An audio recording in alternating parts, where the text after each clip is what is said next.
Hey, what's happening? How are you? My name is Nick Digilio. Hey, thank you for checking out my YouTube channel and for checking out my Patreon page. And if you're on my Patreon page, and if you're not on my Patreon page, I really need you to donate some dough if you can do that. That would be awesome. It's patreon.com/NickDShow. $3, $5, $6, $25 a month. Whatever you want to give helps out a lot. I do a ton of videos. I do 2 podcasts, and all that stuff is for free. So if you subscribe to my podcast and you listen to either of them, the Nick D podcast or my Saturday Night Live podcast, that show hasn't been funny in years, you should give to my Patreon page because all that stuff is free.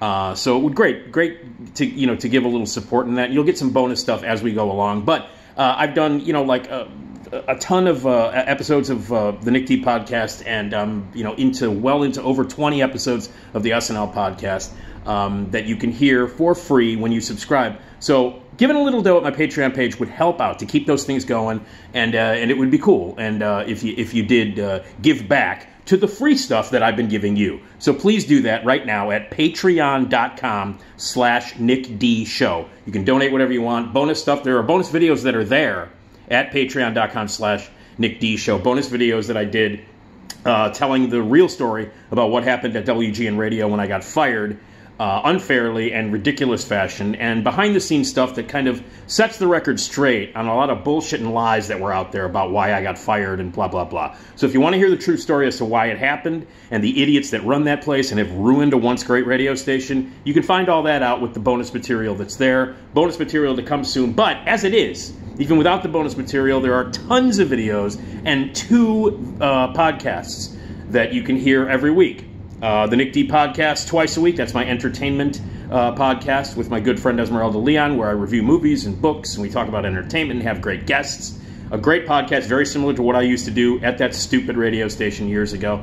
And my new Saturday night, semi-new, 6 months old, it's not that new, podcast called That Show Hasn't Been Funny in Years, which is a deep dive into Saturday Night Live. If you're a fan of Saturday Night Live and you haven't subscribed to my podcast yet, I don't know what's wrong with you. You should, because it's the best SNL podcast that there is, period.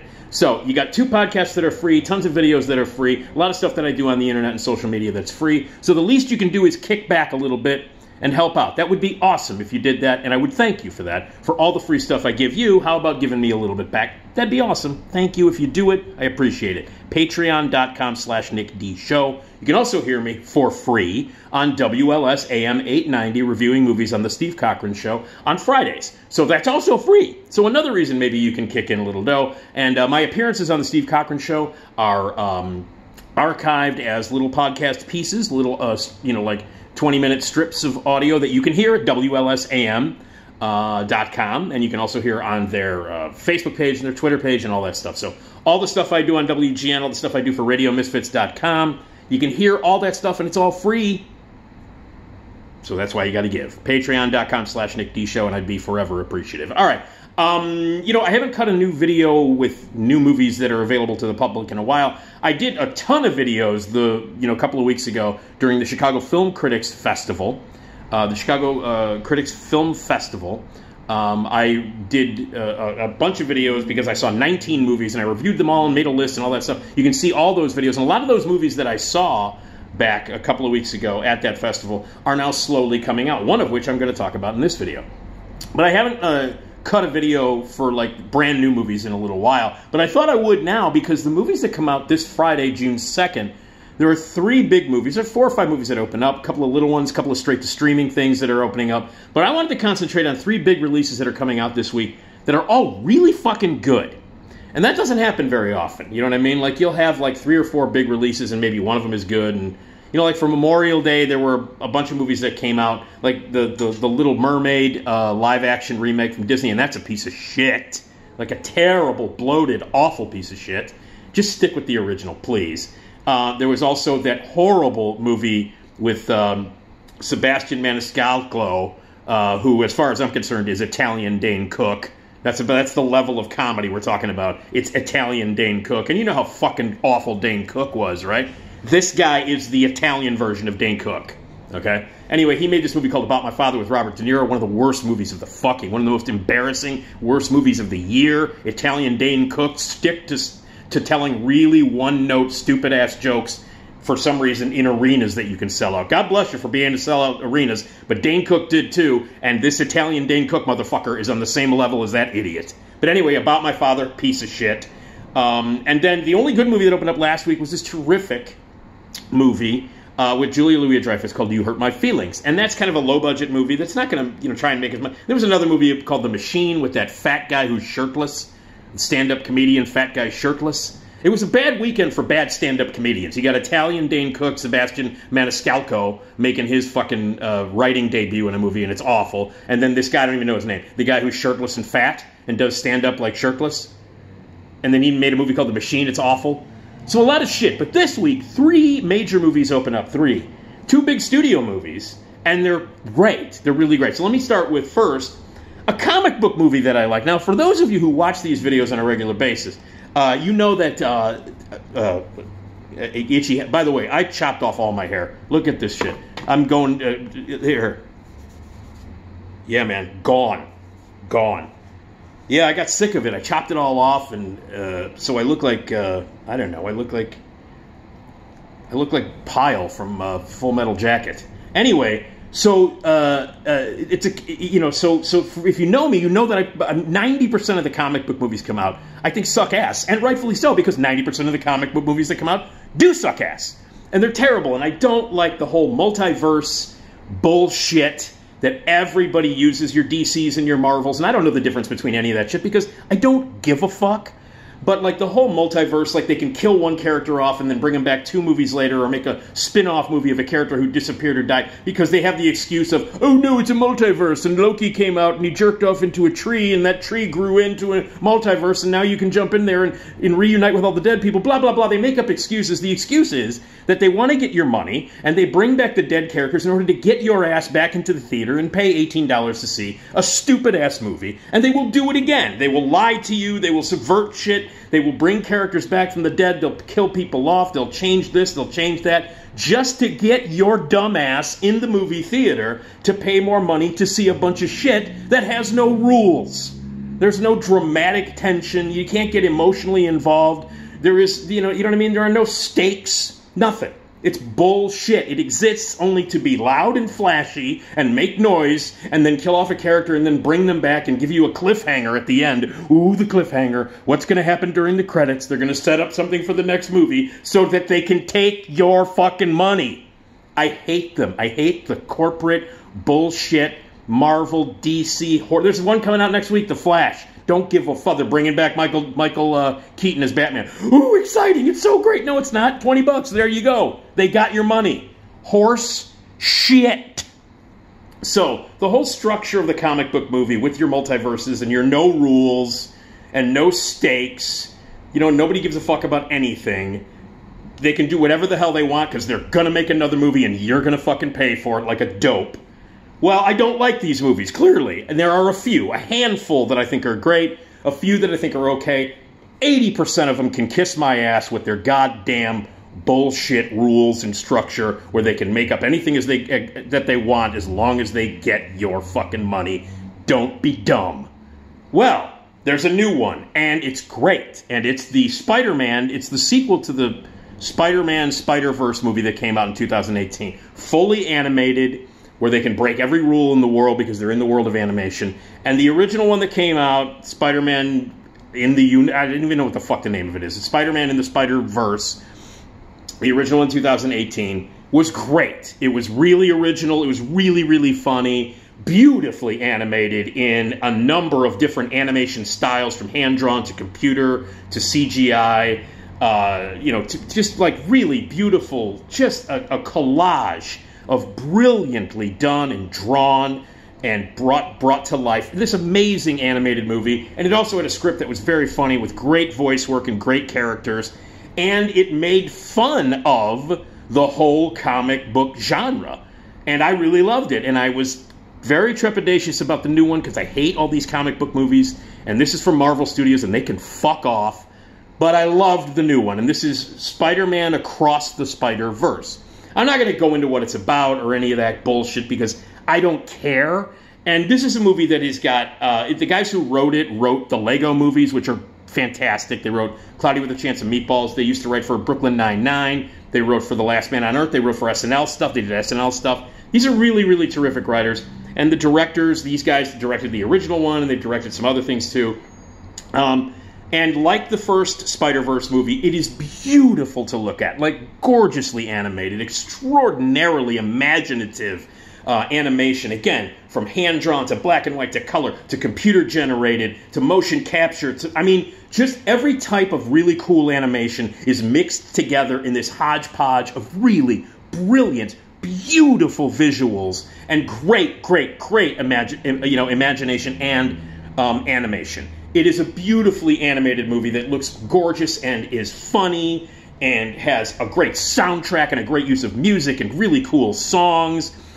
Great voice work by people like Haley Steinfeld, who I love, and you got Daniel Kaluuya, Oscar Isaac, Andy Samberg, Jake Johnson, Brian Tyree Henry, Rachel Dratch, Jason Schwartzman, among others, that tells this story about these different Spider-Men in their different universes. But what it does is it's a movie that makes fun of the whole multiverse thing, that actually is a satire of it, that the guys who wrote this know how cheap and how manipulative and how fucking stupid and unfair this multiverse bullshit is, and they mock it. They make fun of it, and that's why I like it. It's like, yes, we know how stupid and cheap and vulgar this multiverse shit is, where we can trick you into spending more money and killing off characters and bring them back. We're going to make fun of that. And that's what the movie's about. It's a satire of all the shit that I hate about these dumbass comic book movies that suck.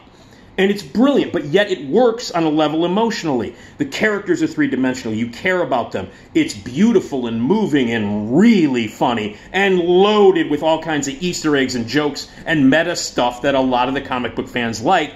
And it crossed over into my world, and I hate these movies. I laughed my ass off at this stuff, and I recognized a lot of the Easter eggs. Some of them I didn't, because I'm not a comic book geek. There were cameos in it that I thought were kind of funny, especially animated ones from years ago, and new, characters that pop up that I don't really care about, but the audience loved it.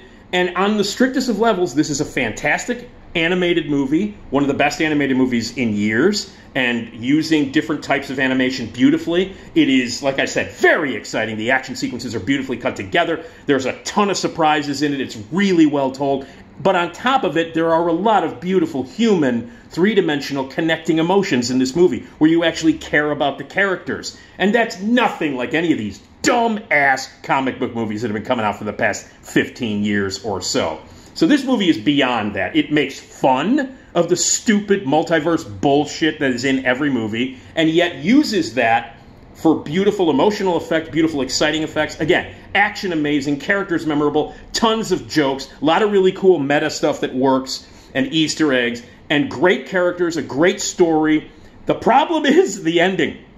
I didn't know this was going to happen. I'm not going to give anything away. I adore this movie. I think it's one of the best movies of the year. I think it's one of the best animated movies in years, and clearly one of the best comic book movies. Again, that's not very... that genre to me is about down here in the toilet, as far as I'm concerned. So when I say it's a great comic book movie, that means it could be a great piece of shit, because most comic book movies are. But it's a terrific comic book movie on that level.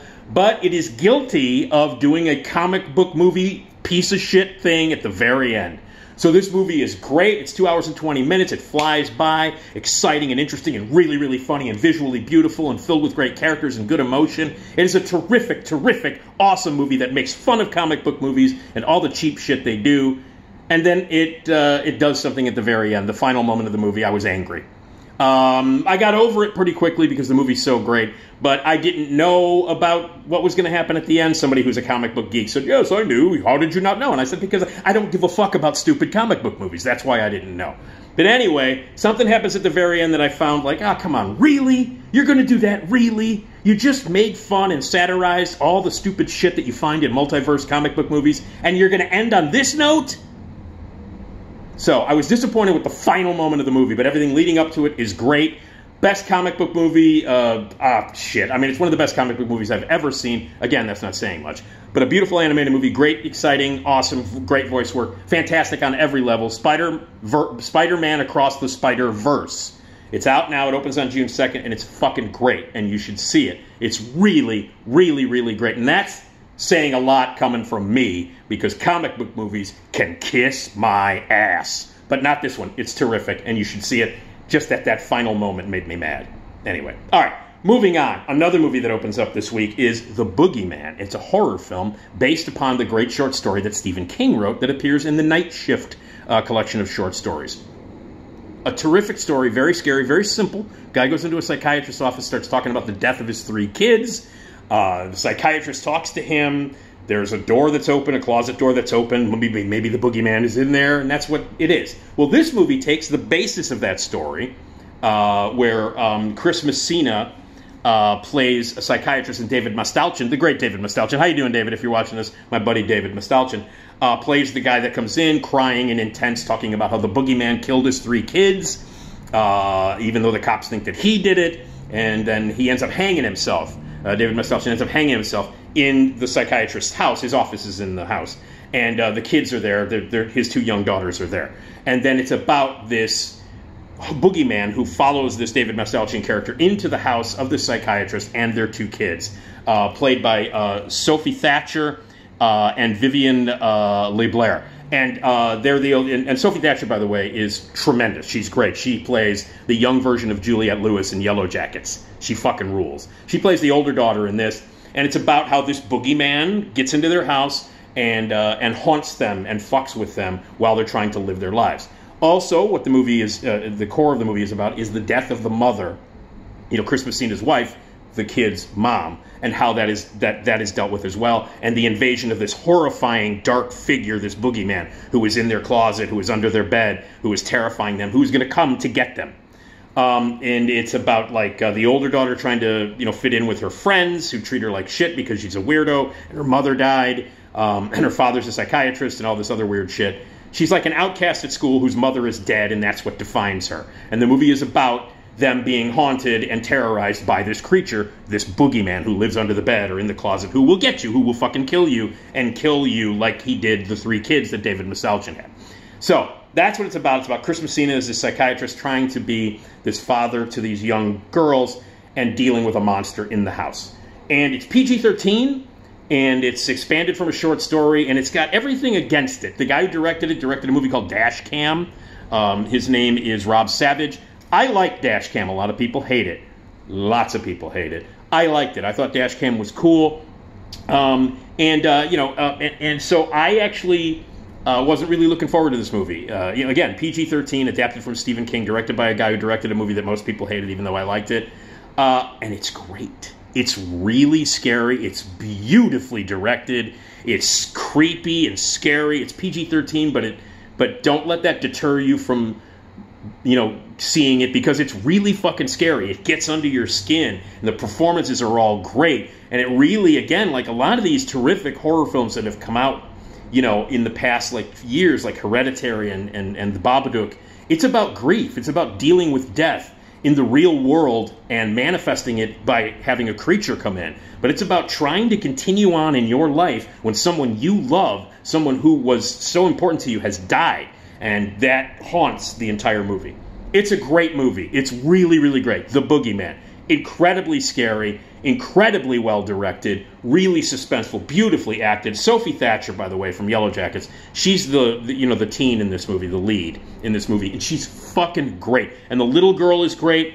She's in the Obi-Wan Kenobi series. She plays a young Princess Leia in the Obi-Wan Kenobi Disney Plus series. She's terrific on that. So the children are great in it. The teen and the young girl are great. Chris Messina, always good. David Mastalchin's only in it for a little bit, and he's fantastic. The creature itself is terrifying, very suspenseful, very creepy, very unnerving. I mean, the opening scene in this movie is like, ugh, I was on the edge of my seat. My stomach was twisted. I was in knots.